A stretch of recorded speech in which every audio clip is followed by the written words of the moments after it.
नहीं है, क्योंकि तुम्हें स्वरूप की पहचान है। इसलिए तू माता पिता का शरीर मेरा तेरा तनमंद सेवा कर, मैं तेरे पे खुश हूं, तो दुनिया की परवाह न कर। अब रखते हैं था और चितवन कहाँ का करते हैं योग माया के अखंड वृंदावन का। अब करते करते हम तो चितवन करने बैठेंगे ना, पहले दिन ही ना अजय हमारा तो ध्यान गया नहीं, क्या रखा है चितवन में, कोई गाजर मूली है एक दिन में लग जाए। मन चित्त जब एकाग्र हो, सच्ची लगन हृदय में हो, निश्चय करके यही बैठे हुए परम धाम दिखता है। कौन कहता नहीं दिखता? दिखता है। राजी का स्वरूप दिखता है, उनका श्रृंगार दिखता है, वो अनुभव में आते हैं, बिल्कुल आते हैं। करके देखो। अब देख चंद जी करते करते करते एक दिन क्या देखा, क्योंकि वो सखी भाव से करते थे और कि मैं राधिका रानी हूं, और वो उसी गौलोक में पहुंच गए अखंड में। और गए तो आगे यशोदा, और वो तो अखंड हो चुका, ब्रिज गोकुल और मथुरा अखंड हो चुके हैं ना। चितवन में देखा कि यशोदा जी बैठे और ये वहां पहुंचे, देखा तो वो अपनी दासियों से वही लीला ब्रिज वाली जो मक्खन उठाना वगैरह कर रहे थे। अब उन्होंने देखा यशोदा मैया ने कि वो ये राधिका इस चितवन में, प्रैक्टिकली शरीर तो वहीं भोजनगर में बैठा हुआ है।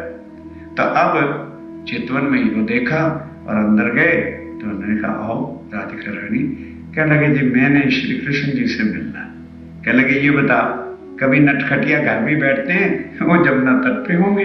अब ध्यान देना सुंदर साहब जी, कृष्ण प्रणामी कितने के कृष्णों को अपना बनाना चाहते हैं, ध्यान दो वाणी के हिसाब से। कहने लगे वो वन में अपनी टोली में खेल रहे होंगे जमुना तट पे, वहां चले जा और वहीं आज क्या करना, ये 2 टोकरी मिठाई भी लेते जाओ, वहां मिलके खा लेना। मैंने कहा जी अच्छा। चितवन के अंदर ही टोकरी लेकर के आगे बढ़े तो देखा तो वहां ग्वाल बालों की मंडलियां खेल रही हैं। कोई मंडली कोई खेल क्रीड़ा कर रही है, कोई कुछ कर रही है, कोई कुछ कर रही है। तो उन्होंने देखा और पूछा जी आपने किससे मिलना है? कहने लगे जी मैंने कृष्ण जी से मिलना है। कहने लगे भाई किस कृष्ण से मिलना है?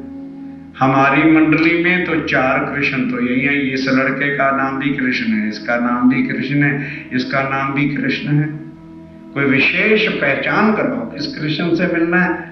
तो कहने लगे जी जिनके पिताश्री का नाम नंद बाबा है। कहने लगे बहुत सारे लड़कों का कृष्ण का नाम नंद, उनके पिता का नाम भी नंद बाबा है, उसके पिता का नाम भी नंद बाबा है, कोई और पहचान बनाओ।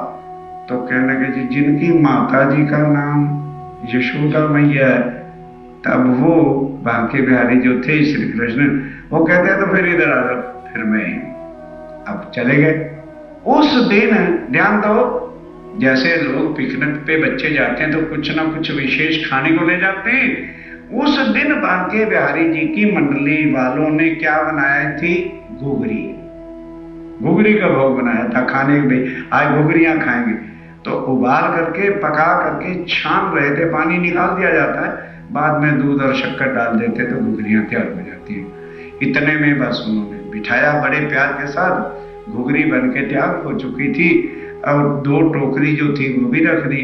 अब परोसने वाले आए तो कहने लगे देखो भाई हम हैं तो 2 पत्तल एक रखो, एक एक पत्तल सबको परोस दिया गया।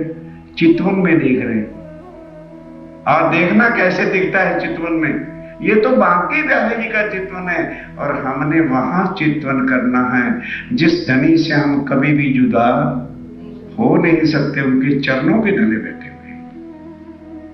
तो क्या हुआ, अब परोसने वाले आते तो एक एक हिस्सा दे दें, अरे लड़के दिखता नहीं हम 2 जने रखो यहाँ पे 2।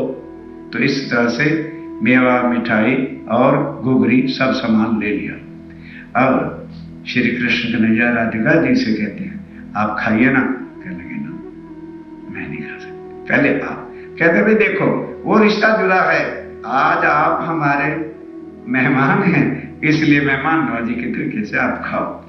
अब इतने लाड प्यार को देख के देवचंद जी भूल ही गए कि मैं भोजनगर में बैठा हूं। सुरता में इतना मगन रस आनंद आ गया कि हाथ उठाया और खाने लगे। तो हाथ कहां लगेगा, वहां हाथ तो गया ही नहीं था, वहां तो चितवन गया हुआ था।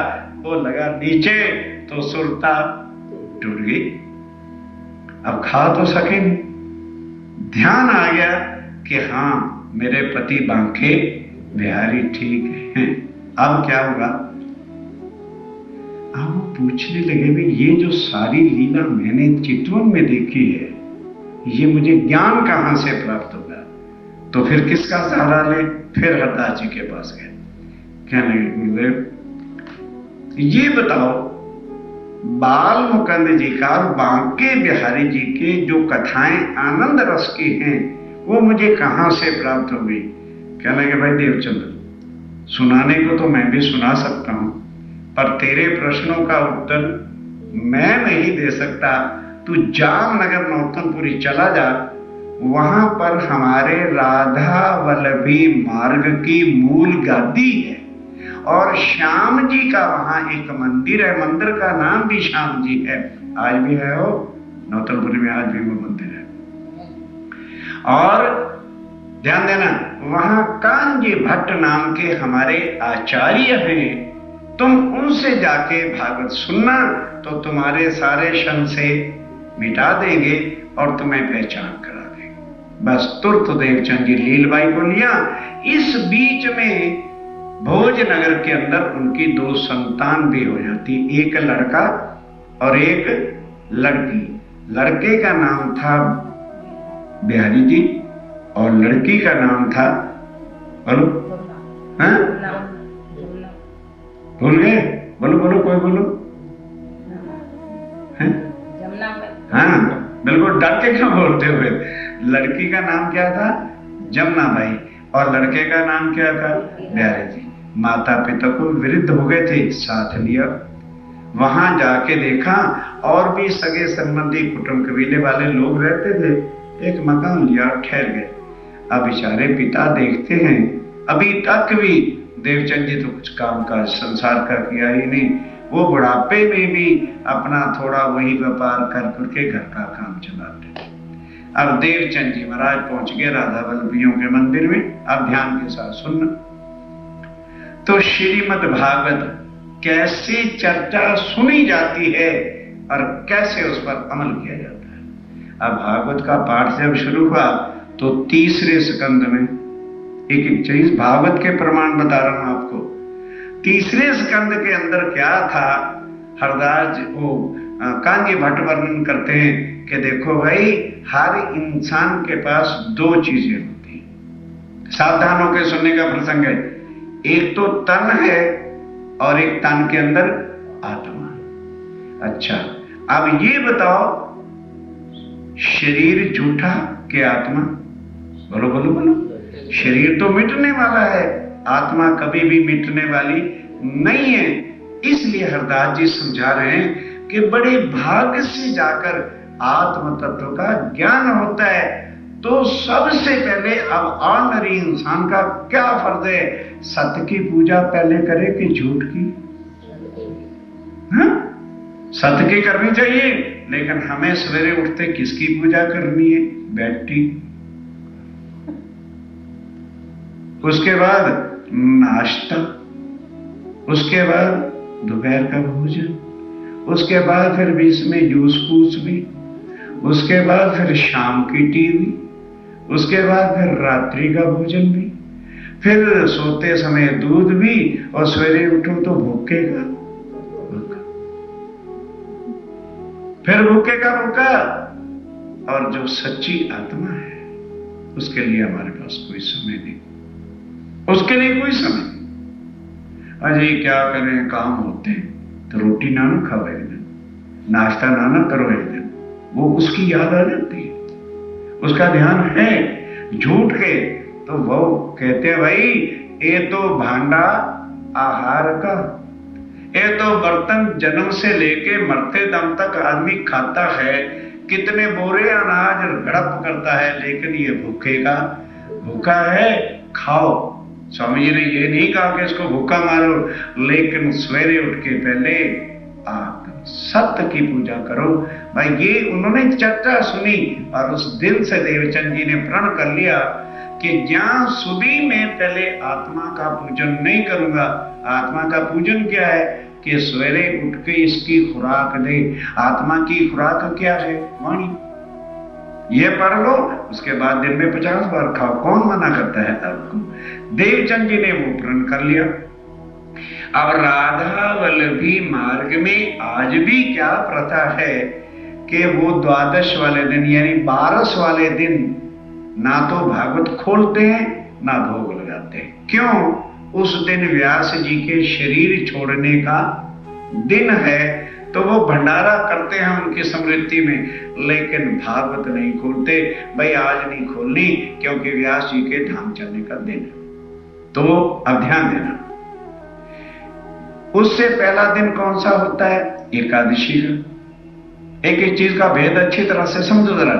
एकादशी वाले दिन लोग व्रत रखते हैं, पीते पीते हैं, खाता कुछ नहीं। तो उस दिन जो पंडित लोग होते हैं कथा करने वाले, वो 1 कलाक की बजाय 2-3 कलाक भी करते हैं। भी आज उपवास है। और क्यों? अब ध्यान देना कि एकादशी का जो कोट व्रत रखेगा वो सीधा स्वर्ग में पहुंच जाता है। ध्यान देना जरा, सुनने की बात है। तो लोग क्या करते हैं?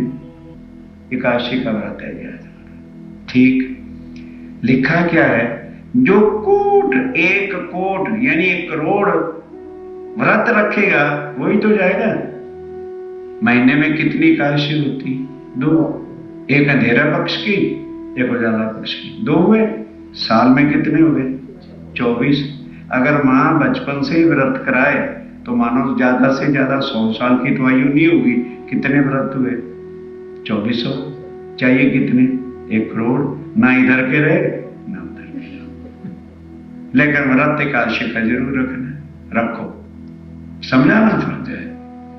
इतना समझ के भी जो व्रतों में और जपों में अंधकार में पड़ता है, तो बोलो मैं क्या कर सकता? ये वाणी भागवत के प्रसंग की बातें। अब वो लोग तो एकादशी वाले दिन व्रत रखते थे, लेकिन चर्चा कितनी मिलती थी? डबल, 2-3 गुना ज्यादा। तो देवचंद जी का जो नियम था वो तो आज ज्यादा पूरा हुआ है, इसलिए वो व्रत शत नहीं रखते। उस दिन घर में जाके या तो मालपुए खाते हैं या खीर खाते हैं। शाबाश मेरे घोड़े, तूने आज 3 घंटे जो है मुझे आत्म की खुराक दी है, शाबाश, तेरी भी मौज करता हूँ। या मालपुड़ा खिलाएं या सीरा खिलाएं, बढ़िया भोजन करें। और द्वादशी वाले दिन कथा बंद रहती थी। देवचंद जी का प्रण था कि ज्ञान सुधी में आत्म की चर्चा नहीं सुनूंगा, त्यां सुधी भोजन नहीं करूंगा। अब वो देवचंद जी उस दिन भंडारे का प्रसाद भी नहीं लेते थे। ये बात राधा वल्लभी मार्ग वालों को पता चल गई कि देवचंद्र एक ऐसा व्यक्ति हमारे धर्म में आया है जो हमारे धर्म के विरुद्ध चलता है। हम उपवास करते हैं तो ये भोजन करता है, हम भंडारा करते हैं तो ये उपवास करता है। अब लड़े किससे? कांजी भट्ट से। सारे राधा वल्लभी मार्ग के ट्रस्टी, क्योंकि ट्रस्टियों की जरा ज्यादा नाक लंबी होती, वो जाकर के पकड़ते हैं हरदास जी को। कहने के हरदास जी महाराज हमको क्या नाम, कांजी भट्ट को, कि हे कांजी भट्ट, आप ये बताओ कि एक धर्म के अंदर क्या 2-2 रीतियां भी सिखाई जाती? अब कांजी भट्ट हैरान, भाई एक ही भागवत है, वही मैं खोल के सबको बताता हूं। कह लेंगे फिर खोल के बताते हो तो देवचंद जी को क्या बता रखा है? हमें कहते हो एकादशी का व्रत रखो और उनको कहते हैं एकादशी वाले दिन मालपुड़े और सीरा और खीर खाया करो। हमें कहते हो द्वादश वाले दिन व्यास जी की स्मृति में जो है तुम भंडारा किया करो, और देवचंद जी को कह रखा उस दिन प्रसादी ना ले। तो जो हमारे धर्म में व्यास जी के भंडारे का प्रसाद नहीं लेता उसको हम धर्म में नहीं रखेंगे, हम निकाल देंगे उसको मंदिर से। हरदास जी कहते हैं भाई तुम क्या कह रहे हो? कि नहीं कहना क्या, देवचंद्र तुम्हारा ऐसा ही करता है। कहते अच्छा, अव्वल तो मेरा दिल मानता नहीं कि देवचंद्र जी भागवत के विरुद्ध करते हो, पर तुम सब कहते हो, मैं उस पर को भी झूठा नहीं कहता। अभी देवचंद जी आते ही होंगे तो मैं तुम्हारे सामने पूछ के भैया बता देता हूं। तो देवचंद जी आए, प्रणाम किया, अपने स्थान पर बैठ गए। तो कांजी भट्ट ने पूछा, देवचंद्र, कहते जी ये बताओ कि ये जो कुछ लोग कहते हैं ये सच है क्या? कहने लगे जी क्या कहते हैं? कहते हैं कि एकादशी वाले दिन तुम व्रत नहीं रखते और द्वादश वाले दिन, 12 वाले दिन व्यास जी का भंडारा होता है, उस दिन तुम प्रसाद नहीं लेते।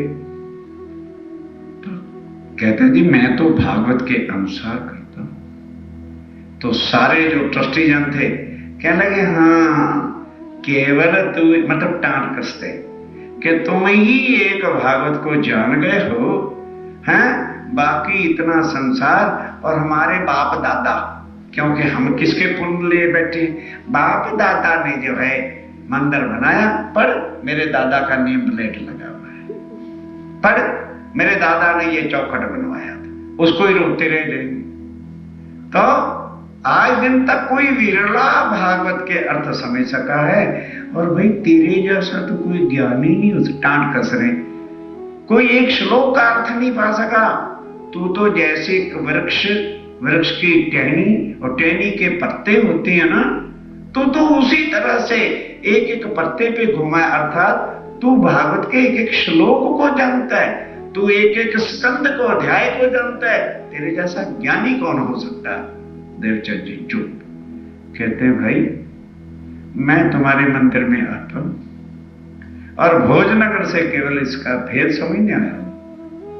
भले तुम कुछ भी हो, कुछ भी कह लो, वो तुम्हारा अपना बड़ापन है, और अगर ऐसी बात है भागवत ग्रंथ तुम्हारा है, मंदिर तुम्हारा है, तुम्हारे बाप दादाओं ने बताया है, तो पहले ये बता दो मुझे कि ये भागवत ग्रंथ एक नाटक लिखा हुआ है या सत्य ग्रंथ इसको मानते हो, ये कोई नावल है या एक ट्रुथ ग्रंथ है, पहले तो ये बताओ। क्यों इसकी पूजा करते हो अगर ये झूठा ग्रंथ है?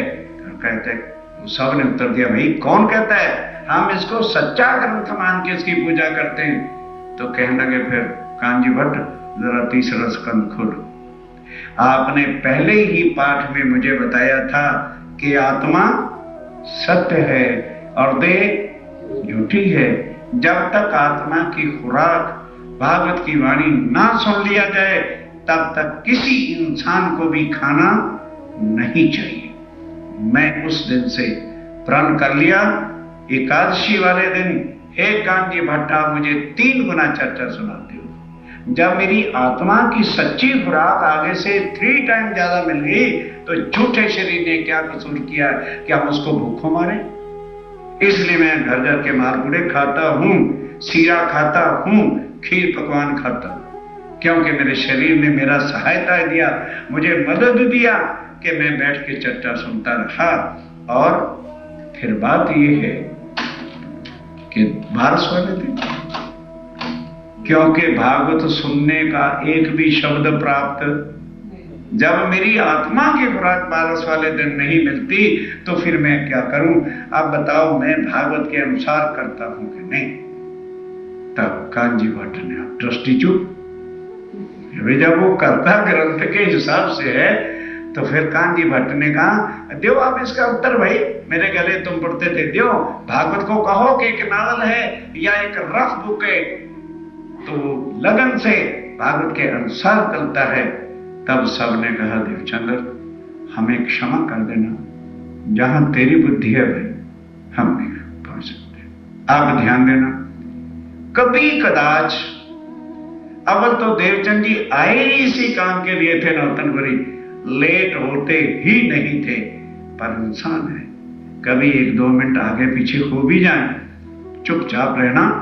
फिर जब भागवत का पाठ खत्म हो जाना तो कांजी भट्ट के घर जाना, जाके कहना, जी मेरे आने से पहले आज एक श्लोक का अर्थ हो गया था, कृपा करके वो मुझे समझा दो ताकि मेरे लिंक में कोई भेद ना आए। तो फिर कांजी भट्ट दोबारा भागवत बदलाते, फिर उसको समझाते, तो उनका आधा पौन घंटा वेस्ट हो जाता। और वो कोई भागवत को ही रोजी अपनी नहीं बना रखी थी, वो आकर के कहते क्या है, मैं तो भी अपने श्याम सुंदर को रिझाने के लिए भागवत पढ़ता हूं, मेरा कोई ये धंधा नहीं है, इसलिए हे देवचंद, अरे भाई अब आधा घंटा मेरा यहाँ लगेगा तो मेरे धंधे में लेट हो जाता है, अब जब तक तुम आ नहीं जाया करोगे तब तक मैं भागवत शुरू ही नहीं करूंगा। ऐसा कांजी भट्ट का भी नियम हो गया। अब क्या होता है, 14 वर्ष तक बकायदा भागवत सुनते रहे पर अक्षरातीत की प्राप्ति नहीं, क्योंकि भागवत ग्रंथ सब ग्रंथों से ऊंचा कहा, हम मानते हैं। क्यों? जो बातें वेद में नहीं हैं, जो बातें गीता में नहीं हैं, जो बातें शास्त्र पुराणों में नहीं है, क्योंकि वेद शास्त्र पुराण और गीता निराकार से आगे का ज्ञान नहीं देते, और भागवत जो है वो योग माया का अखंड लीला का ज्ञान देते हैं। इसलिए भागवत सब ग्रंथों से आगे है। ओनली फॉर दिस कि वो निराकार से आगे का ज्ञान अखंड वृंदावन का देता है, लेकिन अक्षर और अक्षरातीत का ज्ञान उसमें नहीं। तो अब राज्य महाराज ने देखा कि भाई अब देवचंद्र क्या करे, संसार के ग्रंथों से ही तो ज्ञान प्राप्त होता है तो आदमी आगे बढ़ता है। तब अब राज्य महाराज ने सोचा कि ये सारे ग्रंथ तो योग माया तक तो भागवत आ गई, अब उससे आगे परे का जो ज्ञान है वो दुनिया में आया ही नहीं, तो लाके कौन देगा? जो शास्त्रों में लिखा था कि जब तक पराशक्ति का ज्ञान दुनिया में नहीं आ जाता तब तक कोई भी पार ब्रह्म की औरखान नहीं करा सकेगा। अब शारीरिक परीक्षा हर वक्त हर संकटों से माया गिराती है। आज दिन तक कभी देवचंद जी को ताव वगैरह नहीं आया था। जब राज्य महाराज की कृपा होने का समय आ गया तो देवचंद जी को बुखार। आज का युग नहीं था कि बच्चे ने छींक मारी और डॉक्टर को बुलाओ, डॉक्टर को बुलाओ, डॉक्टर को बुलाओ। इतना पेन बच्चे को नहीं होता जितना माँ को कष्ट हो जाता है। बच्चा रोवे या ना रोवे, डॉक्टर का आ गया, डॉक्टर साहब कुछ नहीं, मेरा बालक ठीक है। माँ रोई, अरे कमबख्त, अरे बुखार ही तो हुआ है, कौन सी मौत आ गई जिसको तू रो रही?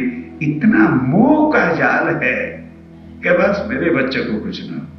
अरे भाई वो तेरा है नहीं, अगर तेरा है तो जाता नहीं और तेरा नहीं तो रहता नहीं। रो ले, चाहे डॉक्टर का बाबा भी आ जाए, अगर उसने जाना है तो जाएगा, हम रोते ही रह जाएंगे। रोने से क्या कोई जाने वाला वापस आता है? खैर 10 दिन 12 दिन 14 दिन हो गए। तब मत्तू मेहता को चिंता हुई। तब कहीं जाके आफ्टर 14 डेज उन्होंने वैद्य को बुलाया। उस समय डॉक्टर तो होते नहीं थे। वैद्य आया, उसने नाड़ी देखी, कहने कोई घबराने वाली बात नहीं है, सर्द गर्म हो गया है, मैं काढ़ा देता हूं, उसको उबाल के छान के थोड़ा हल्का नमक डाल के पिला देना। पर ये बात है कि इसको हवा नहीं लगनी चाहिए काढ़े के बाद, क्योंकि अगर वो काढ़ा पिलाने के बाद हवा लगेगी तो फिर काम गड़बड़ हो सकता है, सीरियस केस हो सकता है। तो मां पास खड़ी थी, कहने लगे वैद्य साहब ये तुमने क्या कह दिया कि हवा ना लगे? ये तो भागवत सुनने जाएगा ही जाएगा, ये रुकने वाला नहीं। तो वैद्य ने कहा ओ बाबा ला मेरी पड़िका वापस करो, तुम इसको पिला दोगे और इसको लगी वायु और कुछ होगी डेथ वेट तो मेरा तो धंधा सारे गांव में बंद हो जाएगा। कौन है उस वैद्य की दवाई ना लेना, उसकी दवाई से तो वो मर गया था, मेरा तो रोजगार ही बंद हो जाएगा। तब मत्तू मेहता जी ने कहा वैसा मैं हूं ना, इसको पिलाऊंगा और जाने नहीं दूंगा, जाएगा तो किवाड़ में रूमूद करके रख दूंगा। ठीक वह चला गया। अब माता जी ने काढ़ा वाला पिलाया, पिला के दे दिया। अब देवचंद जी ने सुन लिया था कि भी हवा नहीं लगना चाहिए, तो एक चद्दर ली, सिर पे कान पे गर्दन पे खूब खींच के बांध ली और दूसरी चद्दर ऊपर से ओढ़ ली। अब लगे चलने के लिए तैयार। मत्तू मेहता कहता है देवचंद्र तू बचपन से जो दिमाग में जिद ले लेता है, अरे बाबा 40 साल तक तो तुझे होगी भागवत सुनते सुनते, तुझे भगवान नहीं मिला और एक दिन नहीं जाएगा तो तेरा भगवान की बात है, आज नहीं जाने देना तुम्हें। बस उसको अंदर बंद कर दिया कमरे में। मां पास थी, बाहर से दीवार बंद। आज भी वो रूम नौतनपुरी में है जहां देवचंद जी को मुंडा गया था। खैर, अब देवचंद जी कटु वचनों के साथ माता पिता को कहते हैं, ओ बाबा, किस शरीर को रखना चाहते हो? मैं अभी नहीं मरने वाला, और क्योंकि मेरा लक्ष्य भी पूरा हुआ नहीं, तो चिंता मत करो। पर पिता जानते ही नहीं थे इस ज्ञान को। तब देवचंद ने एकदम आवेश में आए और धार से शरीर बेहोश होकर गिर गया और आंखें फिर गई। अब मां पास है, भले बेटा 40 साल का नहीं कितने का भी हो जाए, मां के वास्ते तो बेटा ही है ना। अब वो लेके गोदी में लगी रोने, क्योंकि देवचंद जी की आंखें फिर गई, बेहोश हो गए। तब लगी मत्तू मेहता जी को गालियां निकालने कि किसको रोकते हो, जल्दी आ जाओ, इनका अंतिम समय आ गया, देवचंद जी जाने वाले हैं। तब मत्तू मेहता ने किवाड़ खोला तो देखा भाई ऐसे ही आंखें, आदमी की आंखें फिरती हैं तो उसी को कहते हैं नियर टू डेथ। तब मत्तू मेहता के आखिर बाप है, आंसू आ गए, गोदी में लेके कहते हैं, देवचंदर तू बाबा एक बार आंखें खोल के पिताजी कह दे, मैं तुझे उम्र भर के लिए मंदिर में छोड़ाऊंगा, पर हमारी आंखों के सामने रह, तू छोड़ के ना जा। अब उनको तो होश ही नहीं थी वो क्या बोलते। 15-20 मिनट के बाद जब होश आई तो एक तो 14 दिन हो गए थे, कुछ खाया पिया नहीं था, और ऊपर से बेहोशी हो गई, तो जो थोड़ी बहुत शक्ति थी वो भी खत्म। फिर एक हाथ में लाठी पकड़ी, लगन, एक हाथ में लाठी पकड़ी, दूसरा दीवार का टेका लिया, खड़े होके बाहर निकले। तब मत्थू मेहता कहता है, देवचंद्र बेटा आज चल, मैं तुझे भगवान के चरणों में अर्पण कर दूंगा। आज हमें पता चला तू हमारे बेटे के रूप में आया है, लेकिन नहीं, आज के बाद हम तुम्हें कभी नहीं रोकेंगे, जाके मंदिर छोड़ा है। अब क्या होता है, काढ़ा पी रखा था उसने, अपना असर तो करना था। चद्दरें उड़ी हुई थी तो अंदर जोर से पसीना आया और कपड़े भी भीग गए। बस यही बुखार होता है। बस बुखार उतर गया, घर आए, जिस्म पूछा, वस्त्र और धारण किए। अब थोड़ा थोड़ा दूध में साबूदाना इत्यादि वगैरह, दाल, जैसे आदमी ठीक हो जाता है तो खाना पीना शुरू किया। जब 15-20 दिन हो गए, फिर जैसे भोजन आदि किया करते थे करने लगे तो शरीर भी ताकत में आ गया। अब क्या होता है जरा ध्यान से सुनिए। वही किशोर अति सुंदर ना भैया बाकी गल। अब क्या होगा, जिसको लोग कहते हैं, ध्यान से, कल क्या होने वाला है। लोग कहते हैं जी मंत्र मिला, कोई कहते हैं जी कृष्ण जी ने आके मंत्र दिया, वो कल सारे भेद खुल जाएंगे। साक्षात अक्षरातीत पूर्ण ब्रह्म सच्चिदानंद देवचंद जी के सामने आकर के खड़े होंगे और आपस में उनकी वार्ता होगी और धनी से उनका मिलन होगा। उसको कहते हैं तारतम ध्यान। वो कल को सारा प्रसंग और एक एक चौपाई का अर्थ आपके सामने रखा जाएगा। बोलो श्री प्राणनाथ प्यारे।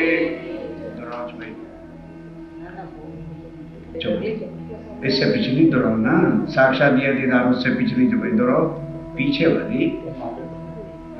जब फिर यहाँ से पथलिया, फिर यहाँ से पथलिया, होए चली फुर्सत, होए चली फुर्सत। किससे? बुखार से छूट गए और स्वस्थ होते चले गए। 3 दिन चढ़ते गए, दिन चढ़ते गए। यही कसने की हद, यही कसने की थी हद, यही शरीर परीक्षा थी। उसको अच्छा समझे कुछ नहीं। बुखार शरीर को आता है, आत्मा को बुखार नहीं आता। बस यही परीक्षा थी, उसमें उतर गए। अब साक्षात राज्य दर्शन देंगे। अगली जुबाई में है साक्षात आए दिया दीदार, वो कल समझाएंगे। फिर बोलो श्री प्राणनाथ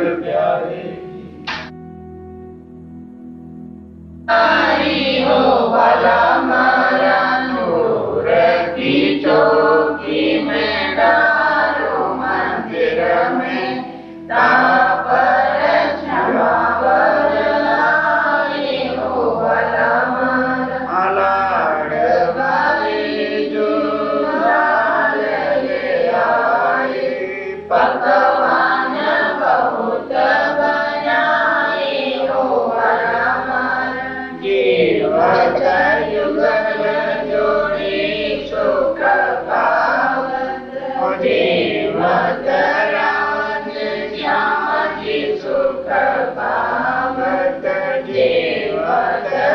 सच्चिदानंद सुख पावत जीवत पांचो स्वरूप सुख पावत जीवत सुमिरत सत सुख पावत श्री इंद्रावती चवर डोलाई हो बलमर भाई शाकुंडल हाथ धोबाई सब सखियान पान गवाई हो बलमर उठ के जियावर आए तखत बनी श्यामाति संग सोहाए हो बलमर कृपा सिंधु दया करी मुझ पर श्री प्राणनाथ पति पाए हो बलमर परमहंस परिणाम करत सब साधक को शीश नमाए हो बलमर साधक को शीश नमाए हो बलमर श्री राम हरि राम हरि जय श्री वायुराज की जय श्री राधा की जय श्री सुंदर साधु की जय श्री सुंदर साधु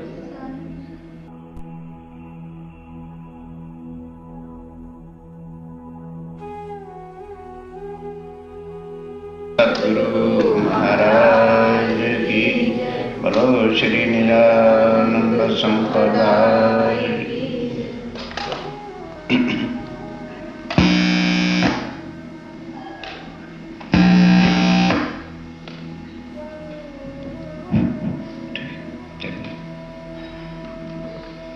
फिर यहाँ से पथरिया होय चली फुरसद दिन दिन चढ़ते गए यही कसनी की हद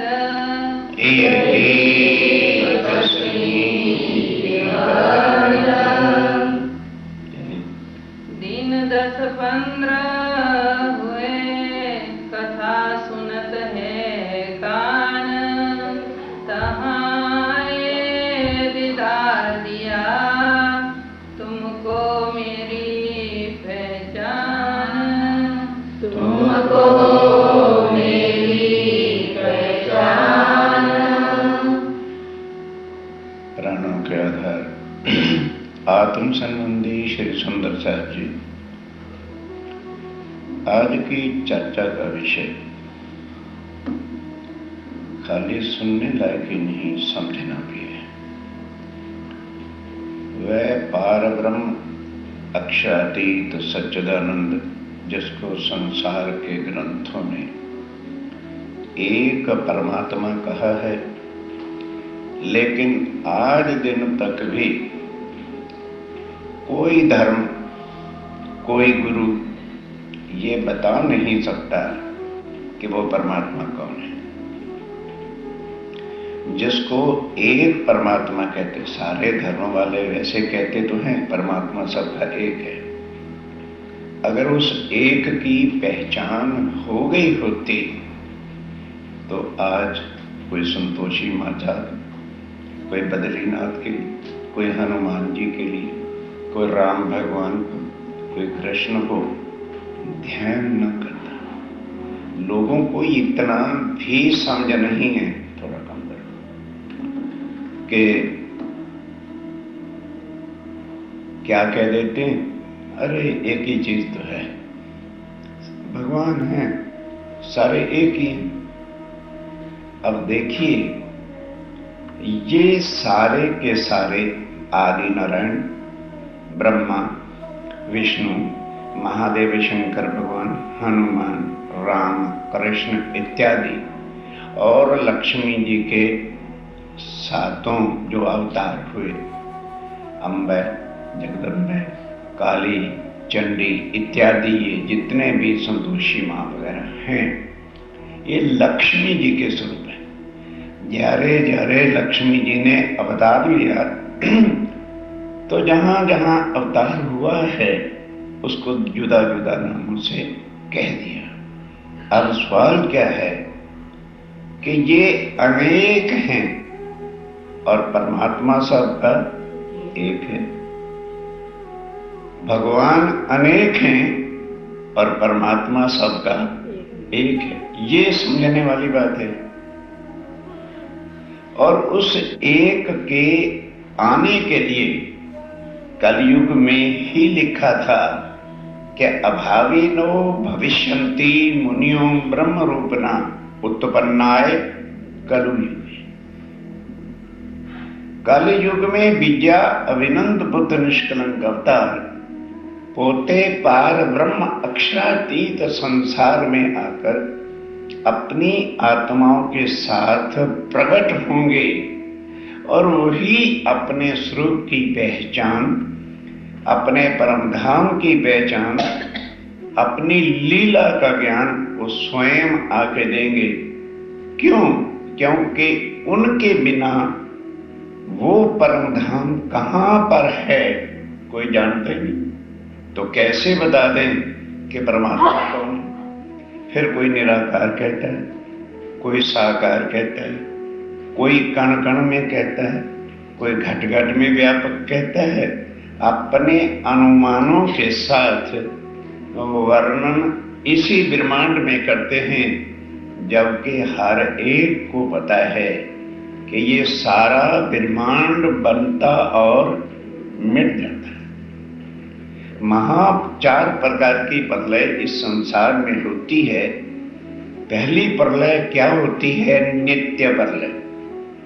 डेली का जन्मना और मरना, हजारों लोग जन्म ले रहे हैं, हजारों मर रहे हैं, इसको कहते हैं नित्य प्रलय। और प्राकृत प्रलय, और उसके बाद होता है नियमित प्रलय। नियमित प्रलय उसको कहते हैं कि अपनी आयु भोग कर कर्मों के फल के अनुसार कोई 10 साल जीता है, कोई 100 साल जीता है, जैसे जैसे सांसों की गठरी होती चलती है, उसको कहते हैं नियमित प्रलय। और प्राकृत प्रलय क्या होती है कि स्वर्ग के राजा इंद्र जो हैं वो 10 लोग तक प्रलय कर देते हैं, उसको कहते हैं नियमित प्रलय।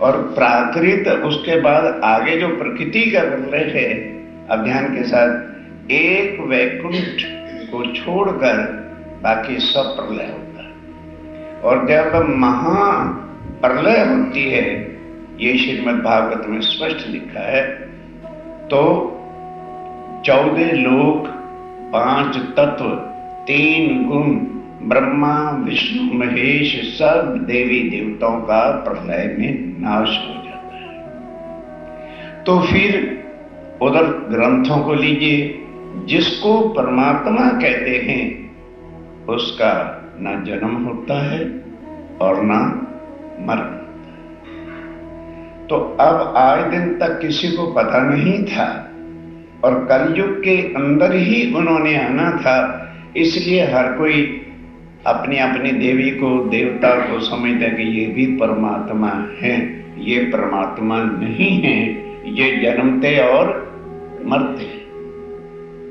राम भगवान पोते रामायण में कहे छे, नेति नेति जही वेद निरूपा, कि जिस पार ब्रह्म को वेदों ने भी नेति नेति करके कहा है, निजानंद निउपाधि कुलूपा, उस पार ब्रह्म अक्षरातीत के निज आनंद स्वरूप को संसार का कोई शब्द शोभा कहा ही नहीं जा सकता, क्योंकि वो इस दुनिया के शब्दों से परे की बात है, शब्दातीत है। आज दिन तक उसको इस दुनिया में कोई एक शब्द भी नहीं वर्णन कर सका, वो क्या है, क्या स्वरूप है, क्या लीला है, क्या धाम है, इसलिए उसको शब्दातीत कहा। अब इस कलयुग में क्या महिमा है कि उनकी आत्माएं इस कलयुग के अंदर परम धाम से आनी है। तो आज लोगों को परमात्मा की तो बड़ी दूर की बात है, किसी से पूछो या कहो भाई तेरे अंदर तो आत्मा है नहीं, ध्यान से, बहुत समझने की बात है। तो लोग क्या कहते थे, वाह महाराज जी कैसा ज्ञान सुना रहे हैं, अगर हमारे अंदर आत्मा नहीं है तो हम जिंदा कैसे? जिंदा जो हम हैं या ये शरीर बोलता है, नॉट बाय सोल। आत्मा का इससे कुछ मतलब नहीं। जीव जो है, यहां एक जीव से दूसरा जीव बनता है, जीवो जीवस्य जीवन। आत्मा न जन्मती है न मरती है।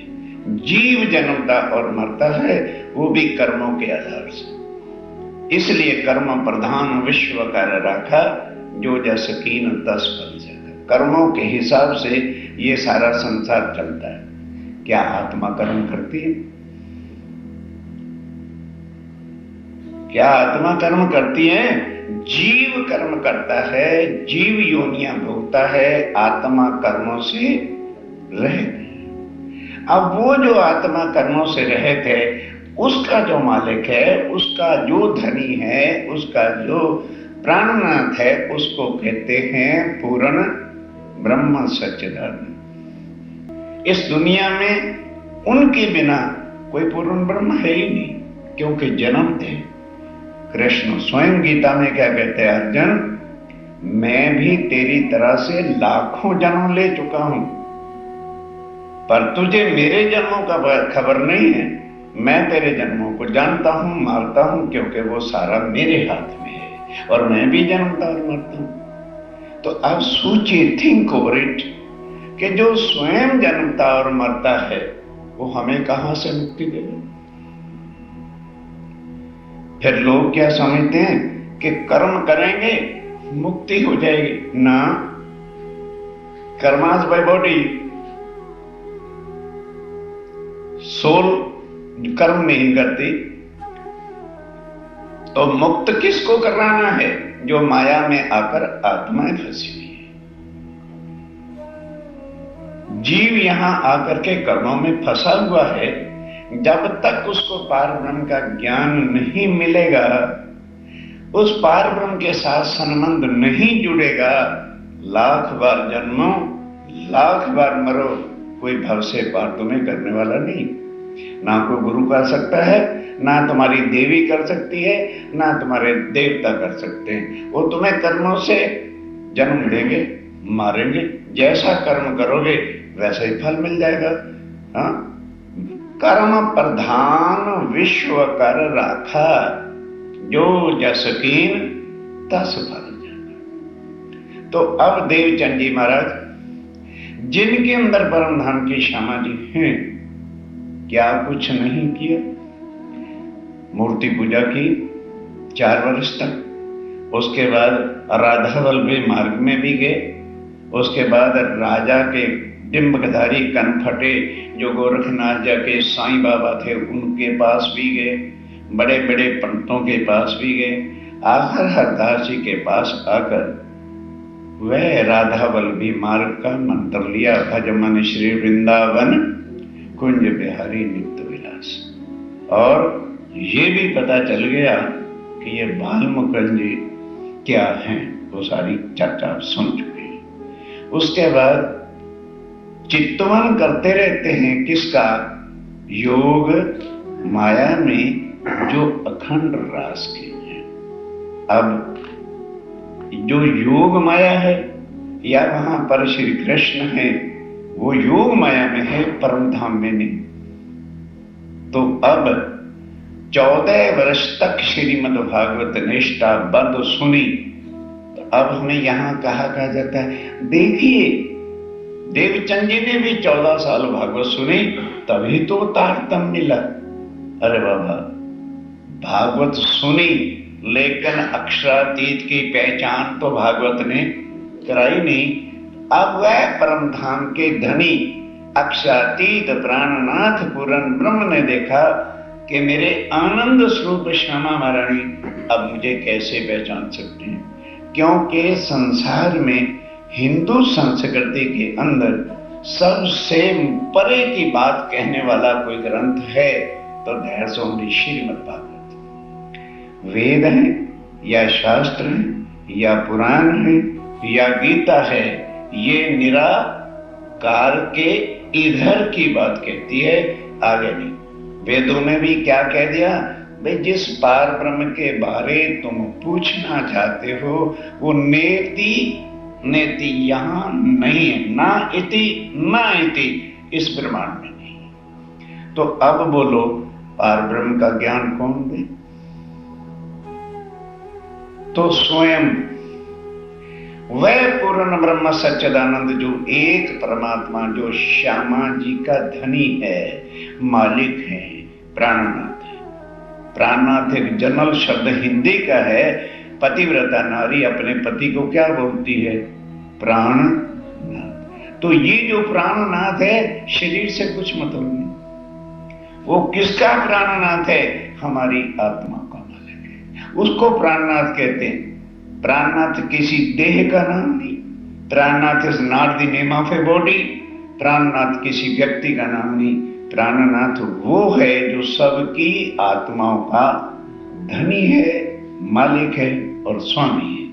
जब उन्होंने देखा कि अब संसार में श्यामा जी या कोई भी आत्म कैसे निकल सकती है, तो अब स्वयं आए साक्षात। आए साक्षात दिया दीदार।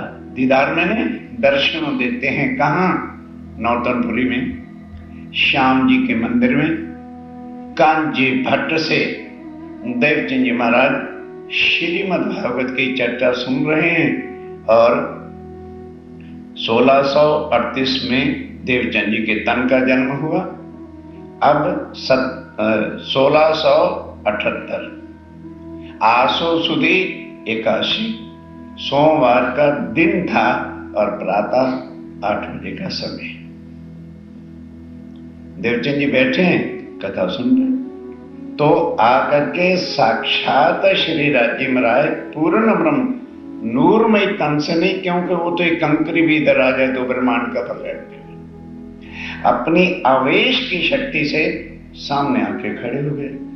आवेश उनका स्वरूप नूर तेज प्रकाश इतना आनंदमय था कि देवचंद्र जी उनके दर्शन करके पग से लेकर शिव तक देखते ही रह गए कि क्या शुभ है।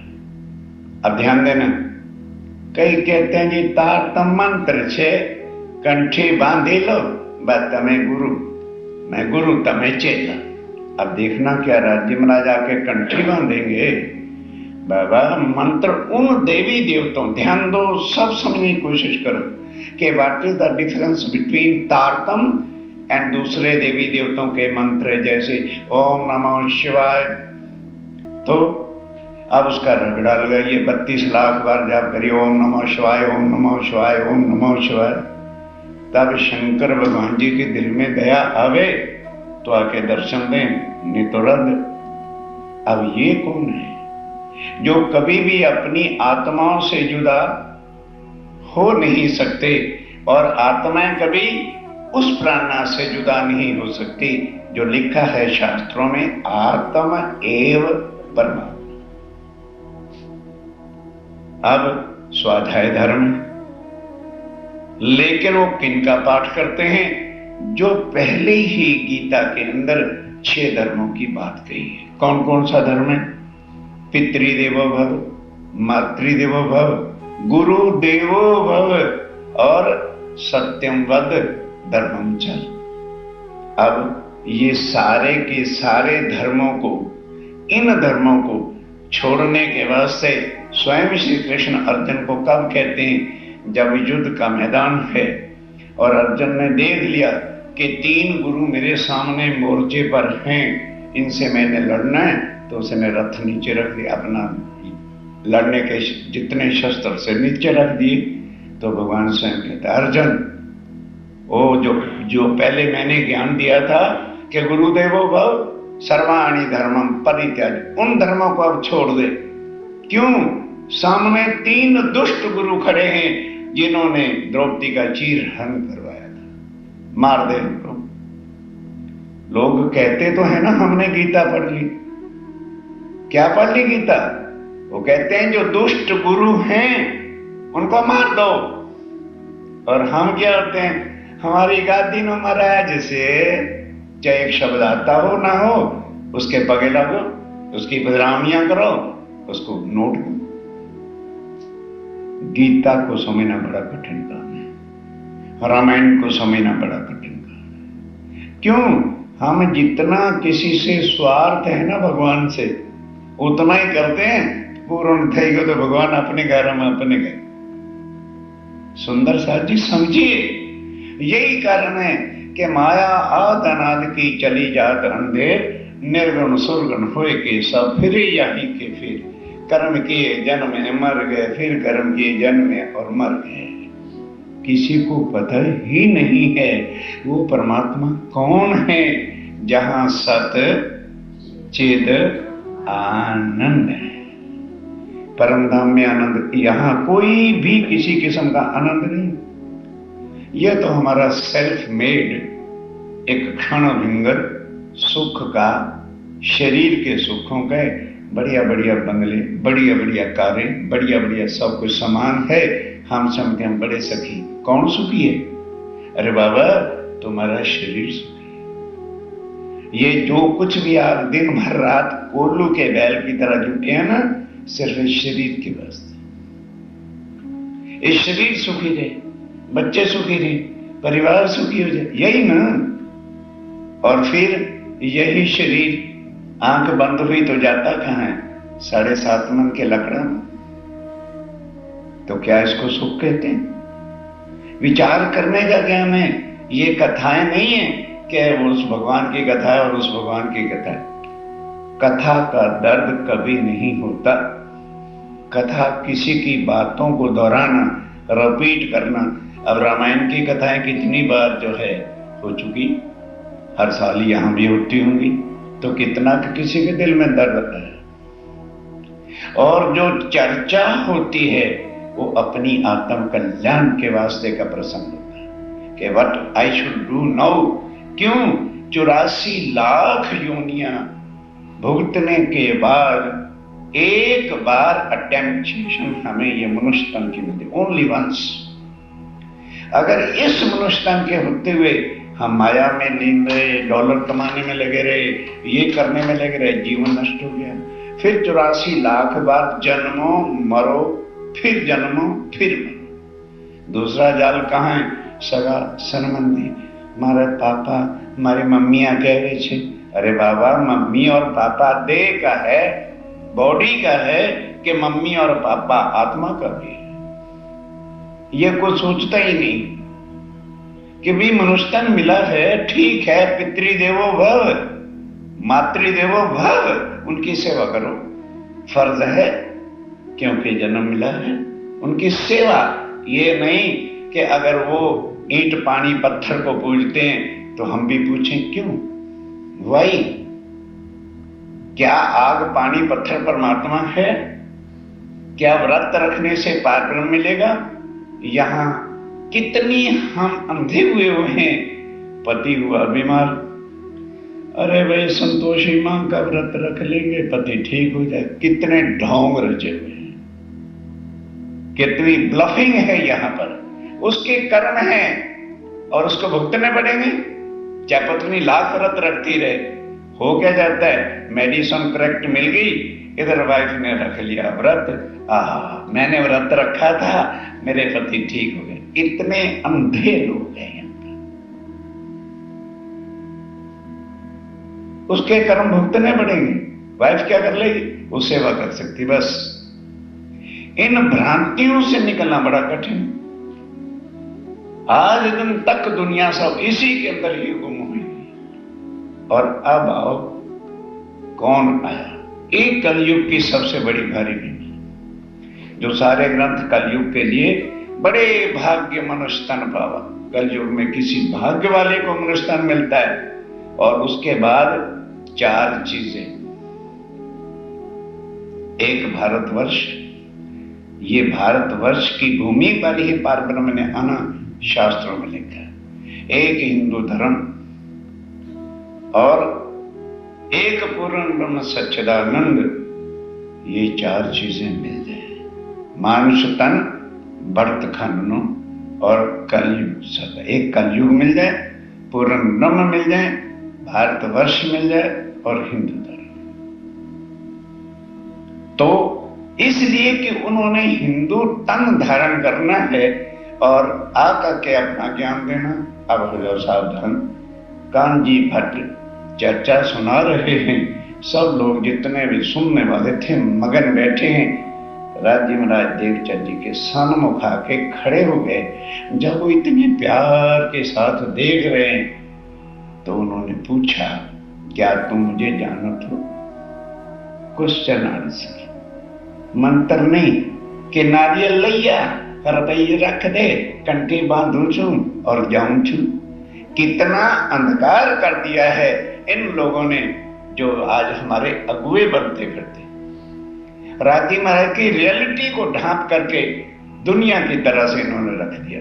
अब एक एक शब्द सुनना, तब तुम्हारे दिल के संशय मिटेंगे कि हमें किसके साथ संबंध जोड़ना। गुरु इज ओनली मीडिया,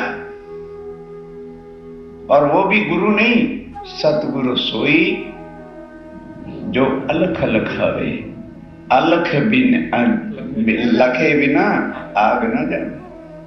वो सतगुरु है, उसके चरणों पे अपना शीश रख दो जो हमें अलख, अलख मैंने जिस पूर्ण ब्रह्म को किसी ने भी लखा नहीं उसकी अलखान करावे और इन उल्टी से उल्टाए के पिया प्रेमी करे सन्मुख, उनके सन्मुख उसका संबंध जोड़ दे, बस वही हमारा सब कुछ। अब स्वयं राज्य महाराज आए खड़े और उनसे प्रश्न करते हैं ध्यान के साथ। टॉक्स, राजीव प्रश्न करेंगे, देवचंद जी उत्तर देंगे, फिर देवचंद जी पूछेंगे, राजीव उत्तर देंगे। मिलन, जैसे कोई आदमी एक दूसरे से बिछड़ा होता है और बिछड़ने के बाद फिर वो हो देखा तो था, अब हमारे ये पुरानी यादें सब कराते हैं। अब वही इस तरह से राज्य महाराज श्यामा जी को आके पूछते हैं, हो देवचंद्र, श्यामा जी तो अंदर है ना, श्यामा जी तो अंदर हैं, तो नाम बुलाना है तो किसको कहेंगे? देवचंद्र, क्योंकि इस समय वो देवचंद जी के तन में आत्मा बैठी हुई है, पूर्ण ब्रह्म तो जानता है। वो पूछ रहे हैं, भाई तुम इतने लाड से इतने प्यार से मुझे देख रहे हो तो क्या मुझे जानते हो? मेरी पहचान है क्या तुम्हें?